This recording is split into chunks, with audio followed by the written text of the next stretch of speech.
Justin, Yes, sir. do you have a question? I guess we start with State. I mean, he's a kid that is doing more for you than just assist and shooting. I mean, he's rebounding for you. He's playing defense out there. I mean, is that the kind of play you're going to need for another 31 games?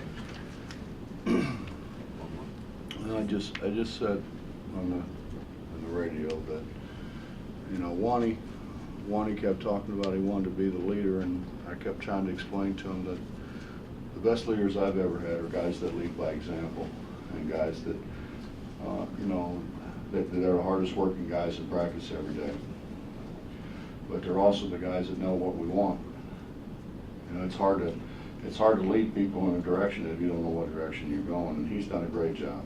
He's done a great job of trying to digest what we want done. He's done a great job of leading by example.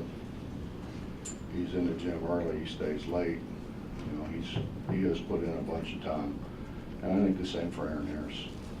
And really Terry's been the same mode. Terry's been hurt, but those guys, those three guys have really done a good job. Gary Brown has too. I think Wani probably knows more of what we want, which a point guard ought to know. I just felt like coming in they couldn't press us, and I didn't think they could press him. He's got great strength and he's got great quickness, great explosion. He's hard to press. And, you know, he's doing the things that you have to do now. He's keeping it off the sideline. He's keeping it off the end line. He's getting the ball in the middle of the floor. He gets his head up now. And I mean, he's improved tremendously. How does his ability to hit 15, 17 footers help him and help you guys? Because he didn't even have that seen much last year. It's a pretty obvious answer. I mean, he's worked at it. I think that's the thing. He was struggling. He struggled for a couple of days, didn't make as many shots, and he was in here with Ronnie, I think, before practice, and stayed afterwards with Ronnie, whatever day it was. It might have been yesterday.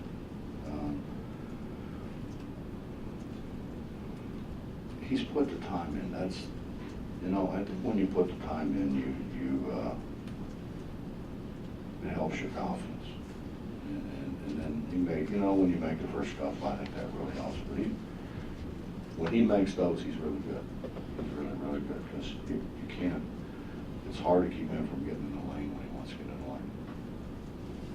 I don't have the final stats in front of me, but will you? You want to borrow mine? Will you give up rebounding for good shooting? Is that a fair trade? No, I'd like to have both. I don't know why we can't have both. No, Justin, I just sat down. There's a total team effort. I mean, everybody contributed.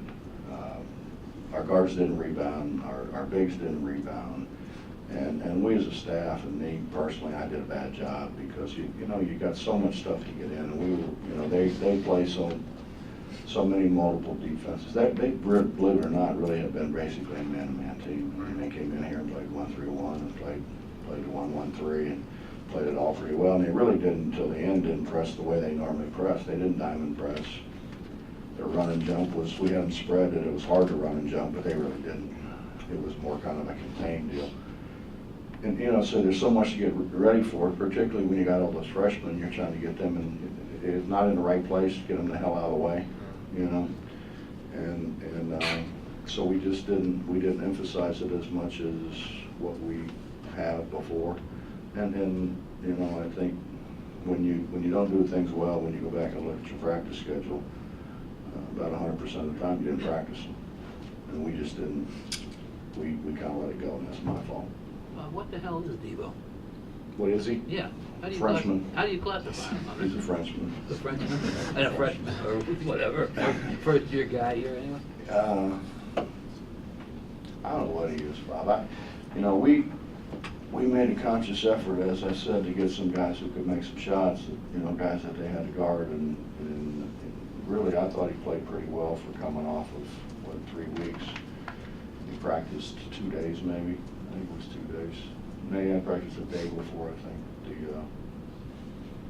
Fairmont deal, so practiced a couple of days.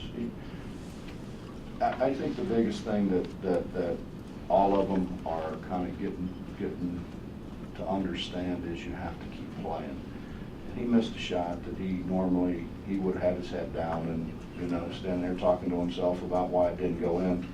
And he makes a great effort to get back and kind of knocks the ball enough that Wani gets it. Wani made a great play splitting those guys to go score. But that was a great hustle play that he would not have made before. That wouldn't have happened before. He also, the speed he shows going up and down the court, he moves fast. Yeah, and I didn't think that ever happened. I mean, it's early on watching him. I think he wants to play. I just, it's kind of, you hope that when they get to where they want to get, they don't get satisfied, but I think he wants more time. Or he wants some time. He didn't have any really. He didn't play in the Ohio State scrimmage. Much as the rotation change when Terry gets back into the mix? Did their rotation change? I don't know. I don't know. Ohio State's going to play a bunch of minutes. He's playing probably too many now, but I have to because Gary's not Gary. And I think when Gary gets back to being Gary, we can maybe get Wani some rest. But Jason, you don't know what happened. Nate sprained his ankle again. Every time he starts limping, I'm thinking, oh God, because I'm afraid it might be his foot. And he said it wasn't his foot, so it was his ankle. But it's the same ankle. He sprained it about 3 times. He's sprained another 4 or 5 times. It won't make any difference when you sprain it. There's nothing in there to tear, so it doesn't swell anymore. But he'll do what he's supposed to do. He'll be in here early in the morning. But we just don't have, it'd be nice to have them all. I probably should have got Chase back in the game. It's just, when you sit there and you say, go after the ball, go after the ball, go after the ball, go after the ball, and the ball comes and you bat at it like it's, like you're a student in the stands batting that beach ball around. It's just frustrating. Did you play him at all tonight, Terry, or No. you just, okay. He had 63 fouls in the last game. This was like a different world. Better world. And they played zone, which helps.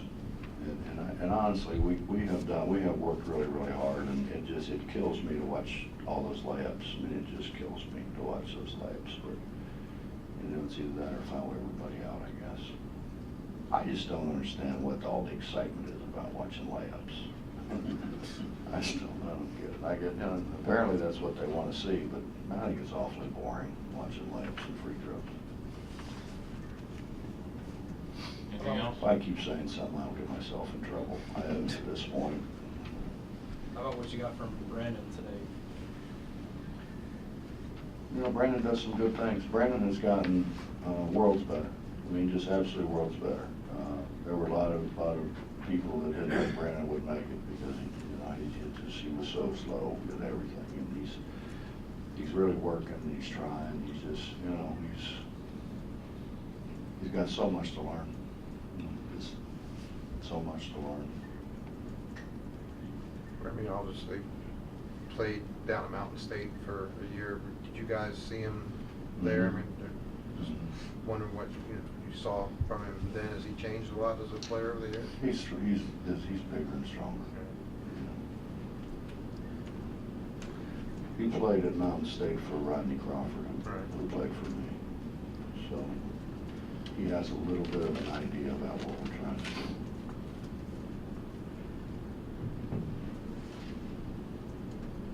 Anything else? Thanks, Coach. Yep.